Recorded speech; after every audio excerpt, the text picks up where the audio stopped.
favor, amados, abram suas Bíblias no livro de Atos, capítulo 16. Atos, capítulo 16. Vamos ler a partir do versículo 6 ao 10.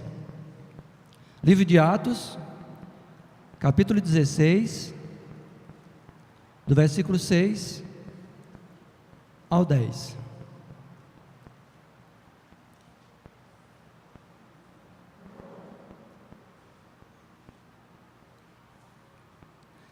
E percorrendo a região frígio-gálata, tendo sido impedidos pelo Espírito Santo de pregar a palavra na Ásia, defrontando Mísia, tentavam ir para a Bitínia, mas o Espírito de Jesus não permitiu. E tendo contornado Mísia, desceram a Troade. À noite, sobreveio a Paulo uma visão, na qual um varão macedônio estava em pé, e lhe rogava, dizendo: passa a Macedônia e nos ajuda. Assim que teve a visão, imediatamente procuramos partir para aquele destino, concluindo que Deus nos havia chamado para lhes anunciar o Evangelho. Amados, foi assim que o Evangelho, que a palavra de Deus, chegou à cidade de Filipos, a primeira igreja de Cristo na Europa, e aconteceu por ocasião da segunda viagem missionária do apóstolo Paulo, por volta do ano 51, depois de Cristo, da era cristã. Quando Paulo escreveu essa carta aos Filipenses, o apóstolo Paulo estava preso em Roma, na cidade de Roma, certo? E, independentemente da sua situação, nós podemos perceber que Paulo nos surpreende com uma atitude de contentamento e alegria. E essa epístola aos Filipenses, ela é uma epístola diferenciada das outras epístolas. Por quê? Porque o autor, Paulo, está preso, está numa prisão, no local onde ninguém deseja estar, com certeza. Um local inóspito, um local frio, um local com pouca luz, um local sem higiene. É nesse local que Paulo escreve essa carta. E vocês podem ter percebido, os mais atentos, que nesses 4 capítulos dessa carta, Paulo fala mais ou menos 10 vezes a palavra alegria. Era o resultado do seu relacionamento com Deus, era o resultado da sua intimidade com Deus, e com certeza também pela alegria que teve de receber Epafrodito, trazendo uma ajuda financeira para ele, naquele momento tão difícil da sua vida. Ninguém de sã juízo gostaria de estar preso e feliz numa prisão. Mas Paulo diz, muitas vezes: quanto ao mais, meus irmãos, alegrai-vos no Senhor, alegrai-vos sempre no Senhor. Digo outra vez, alegrai-vos. É uma carta de alegria, por incrível que pareça. É uma carta que transmite alegria aos filipenses e a todos nós hoje. Porém, no capítulo 4, nós vamos encontrar uma situação um pouco diferente do que ele está falando. Havia acontecido algo entre 2 irmãs, certo? Em Cristo. O nome delas era Evódia e Sintique. E Paulo pede que elas sejam auxiliadas, que elas sejam ajudadas, e que essa pendência, esse mal entre elas possa ser resolvido, porque não poderia continuar daquela forma. Mas Paulo, na cadeia, na prisão, pede ajuda aos irmãos que façam isso. No capítulo 4, versículo 2, ele diz: rogo a Evódia e a Sintique que pensem concordemente no Senhor. Quem eram essas duas mulheres? Porque Paulo pede por elas. Essas duas mulheres haviam auxiliado o apóstolo Paulo na pregação do Evangelho naquela cidade. Elas haviam se esforçado, se dedicado, para que Paulo pudesse fazer a obra do Senhor, espalhar o Evangelho naquela cidade.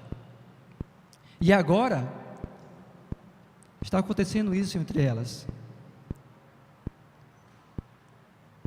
O que significa, amados, se esforçar, trabalhar, se dedicar na obra do Senhor? Todos nós que temos um pouco mais de tempo de cristianismo, de serviço ao reino, nós sabemos o que é isso. Nós sabemos o que isso significa. Significa, muitas vezes, abrir as portas da sua casa para receber pessoas, para que a palavra de Deus seja anunciada àqueles que não conhecem a Jesus. Significa ir dormir 1, 2 horas da manhã, preparando o material para o encontro da irmandade. É sair da sua casa, muitas vezes, e pegar várias conduções para visitar alguém que está precisando de um apoio, de uma palavra amiga, de um abraço, de uma conversa. Significa disponibilizar tempo, o seu tempo, para acompanhar pessoas que precisam de ajuda, que estão passando por dificuldades. Pode ser um casal, pode ser um irmão, uma irmã. Então, amados, se esforçar no Evangelho, se dedicar no serviço do reino, significa isso. E essas duas mulheres fizeram isso. Mas infelizmente agora, elas estavam deixando que diferenças pessoais atrapalhassem, se tornassem fonte de aborrecimento na congregação de Filipos. Vejam bem, eu creio que eram duas mulheres maduras, duas mulheres com um bom tempo de caminhada em Cristo Jesus, mas agora elas estavam em dificuldade, elas precisavam de ajuda, e Paulo na prisão pede ajuda por elas. Alguém, por favor, auxilie essas duas irmãs, elas precisam de ajuda. Vejam a seguinte situação, imaginem o seguinte: próximo sábado vai haver um chá das senhoras, um encontro de mulheres, e Evódia vai estar organizando esse chá. Porém, Sintique está promovendo outro encontro na sua casa, no mesmo horário, convidando outras mulheres para participarem desse encontro. É motivo de tristeza, amados, quando isso acontece, porque nós sabemos que por trás desse episódio existem condutas que não realmente realçam ou exemplificam o exemplo de Jesus, a forma como a palavra de Deus tem nos sido ensinadas, a forma como Paulo ensinou a elas. Existem desejos pessoais se colocando à frente, e Paulo exorta no capítulo 2 que a igreja precisa estar juntas, pensar em harmonia, ter o mesmo amor, ter o mesmo sentimento, ser unidos de alma. No entanto, essas duas irmãs estão em atritos, estão fazendo algo na igreja que não é bom para o corpo. Irmãos, nós somos criados por um Deus que ama a diversidade. O nosso Deus é um Deus que ama a diversidade. Somos diferentes uns dos outros e devemos dar graças a Deus por isso. Já pensou se não fosse assim? Se todos nós fôssemos iguais, pensássemos da mesma forma, tivéssemos os mesmos gostos, os mesmos desejos, tivéssemos as mesmas preferências, eu acho que não seria legal, não seria bom. Mas isso não pode de maneira alguma ser colocado antes da estabilidade da igreja, da harmonia da igreja, do estar juntos, unidos. As nossas preferências pessoais têm que estar em terceiro plano. Eu tenho que pensar no bem da igreja, na comunhão da igreja, na edificação da igreja, não no meu individual, no que eu quero proporcionar a mim e às pessoas que eu gosto. E elas estavam esquecendo disso. Certa vez, Paulo e Barnabé tiveram uma pequena divergência. Por favor, abram lá em Atos capítulo 15.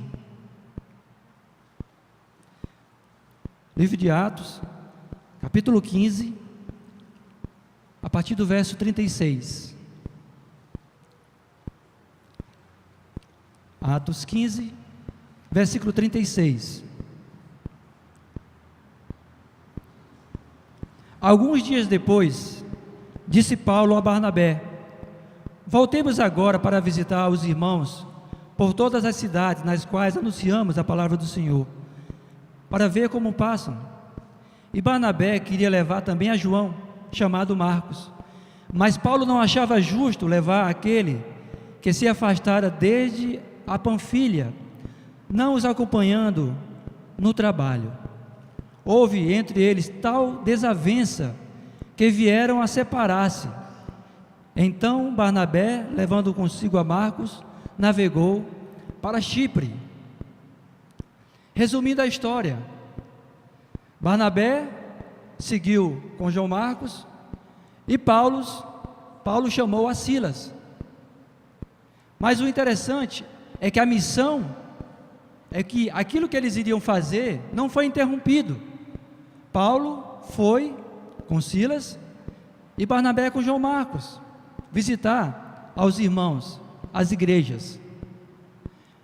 Infelizmente, Silas levou a pior, porque Silas foi com Paulo e quando chegou lá em Filipos, eles foram açoitados e presos, né?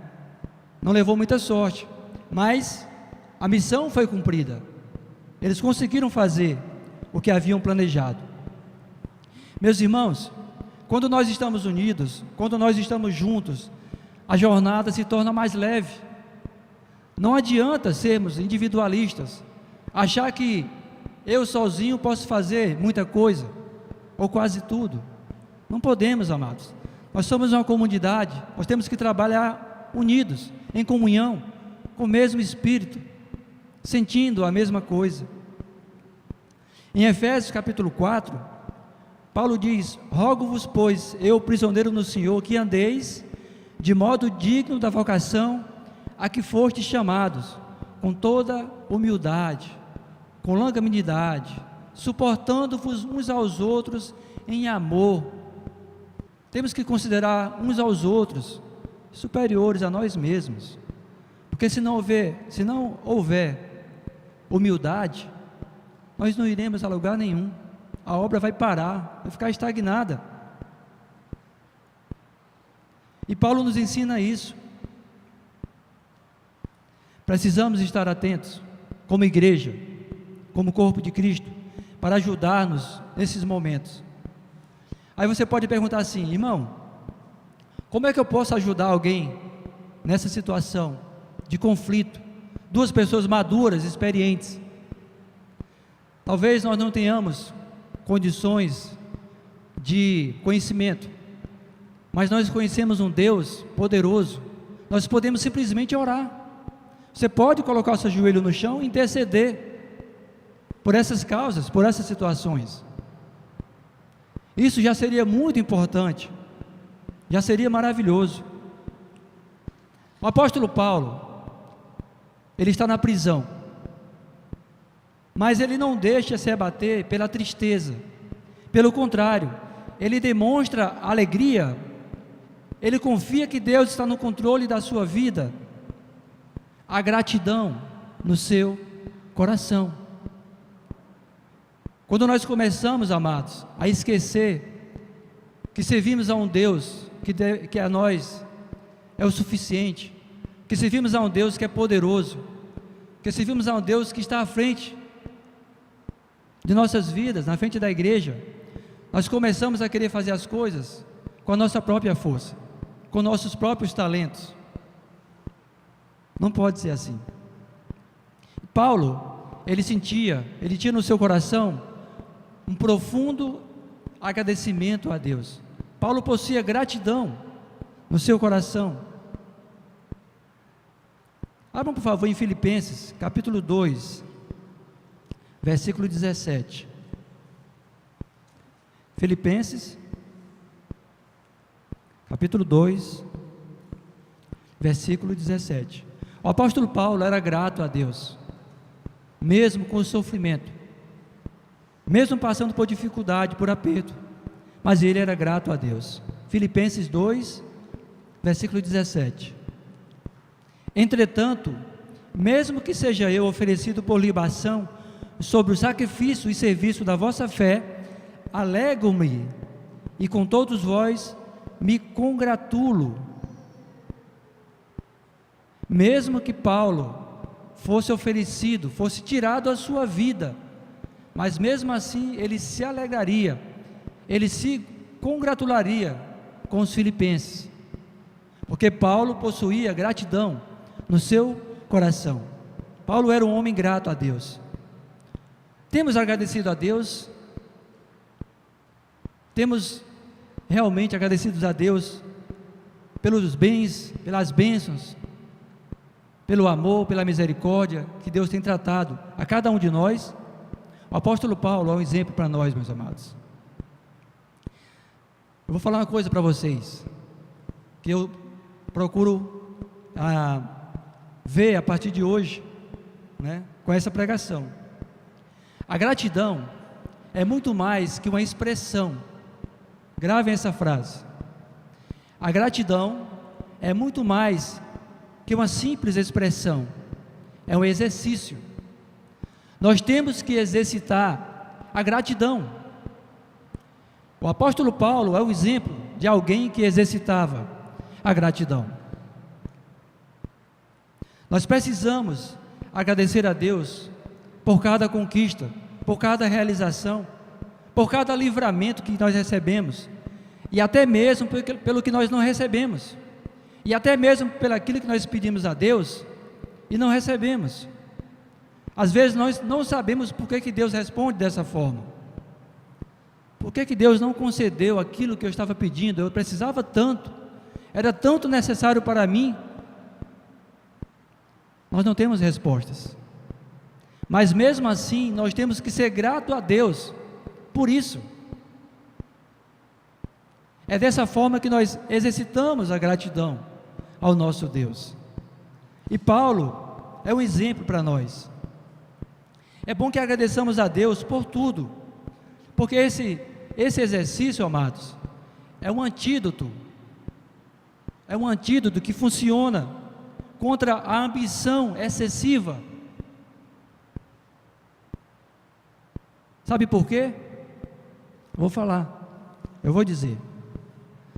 Normalmente, quando nós olhamos apenas para aquilo que nos falta, nós esquecemos de agradecer a Deus pelo que já temos, pelo que já recebemos. Nós esquecemos de agradecer a Deus pelo que já conquistamos. Valorizamos muito aquilo que nos falta e desvalorizamos aquilo que já temos. É um erro que isso aconteça conosco, porque isso aumenta a ansiedade, e a ansiedade aumentando diminui a alegria, o contentamento. Quanto mais nós nos preocupamos com aquilo que nós não temos, a ansiedade aumenta no nosso ser. O tempo passa e você não consegue, e você se torna uma pessoa ansiosa, e nós esquecemos o que já recebemos. Isso diminui a alegria e nos torna pessoas infelizes. Agora me digam, como é que alguém pode falar de Jesus? Como é que alguém pode testemunhar da graça do Senhor Jesus, do amor de Deus, se ela é uma pessoa infeliz, se ela é uma pessoa triste? Já pensou se Paulo tivesse essa ansiedade, essa tristeza? O Evangelho não teria sido propagado. de forma alguma. Por isso, amados, vamos olhar para aquilo que nós já recebemos de Deus. Eu tenho um Corsinha 2000, ano 2000, eu louvo a Deus por ele. Eu não posso ter um 2015, um 2014, mas eu louvo a Deus por ele, sou grato por ele, foi Deus que me deu, né? Vamos agradecer por aquilo que nós já conseguimos, amados. E se você tem um 2015, aleluia, glória a Deus, Deus te deu, seja grato a Deus por isso. Precisamos exercitar, amados, a gratidão. Esse exercício proporcionará essas coisas em nossas vidas. Seremos pessoas felizes. Paulo fala que estava contente da forma como Deus o tratava. Ele sabia estar em qualquer situação, tanto na abundância como na falta, na riqueza como na pobreza, diversas formas, porque ele era uma pessoa que valorizava o que ele tinha, o que ele já havia conseguido. Ele não tinha ansiedade. Filipenses capítulo 4, por favor, amados, se você puder abrir novamente lá, Filipenses capítulo 4, versículo 6, o apóstolo Paulo vai dizer: não andeis ansiosos de coisa alguma, em tudo, porém, sejam conhecidas diante de Deus as vossas petições, pela oração, pela súplica, com ações de graças. E o Deus de paz, que excede a todo entendimento, guardará o vosso coração e a vossa mente em Cristo Jesus. Não andeis ansiosos por coisa alguma. Coloque diante de Deus as suas necessidades, os seus desejos, os seus medos, porque Deus é um Deus de amor, é um Deus que supre as necessidades de seus filhos, e nós temos que crer nessa palavra, meus amados. Tudo aquilo que você deseja, tudo aquilo que você quer ser, tudo aquilo que você necessita, coloque diante de Deus. Nosso Deus é um Deus que não nos esquece, um Deus que se preocupa com cada um de nós, nas mínimas coisas. No versículo 8, Paulo vai dizer: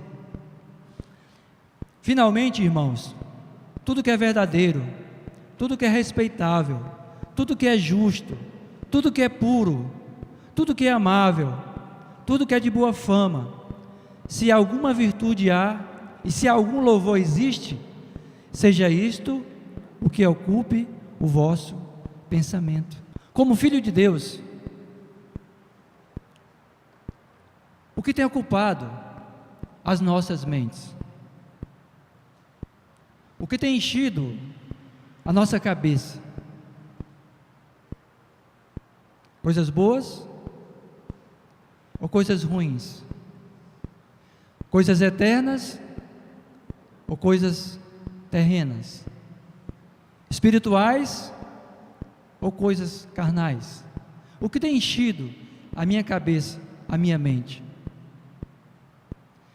O apóstolo Paulo fala: não vos conformeis com esse século, com esse mundo, mas transformai através da renovação das vossas mentes. O que tem enchido, com que temos enchido a nossa cabeça, a nossa mente, amados?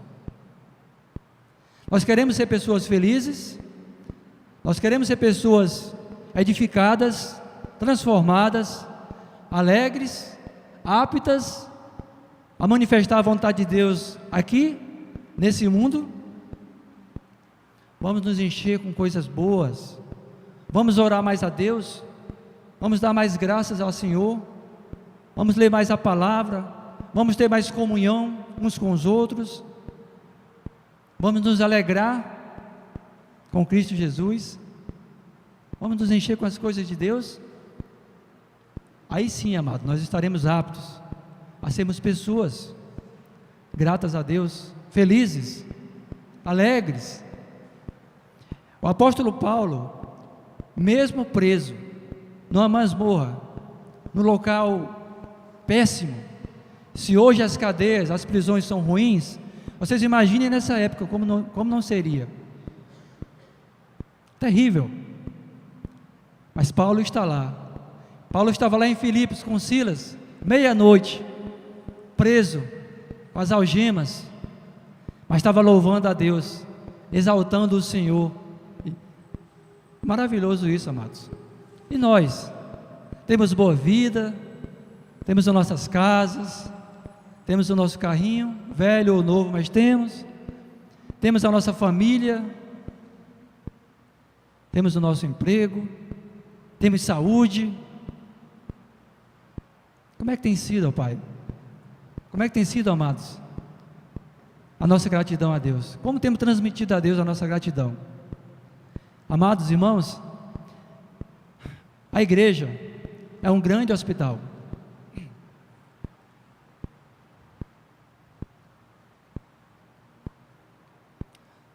E aqui, não existem médicos aqui. Existem pessoas doentes, pessoas que precisam de tratamento. Existem pessoas que estão na enfermaria, mas infelizmente também existem pessoas na UTI. Nós somos enfermeiros e muitas vezes pacientes. Mas existe um médico, existe um que é superior a todos e a tudo.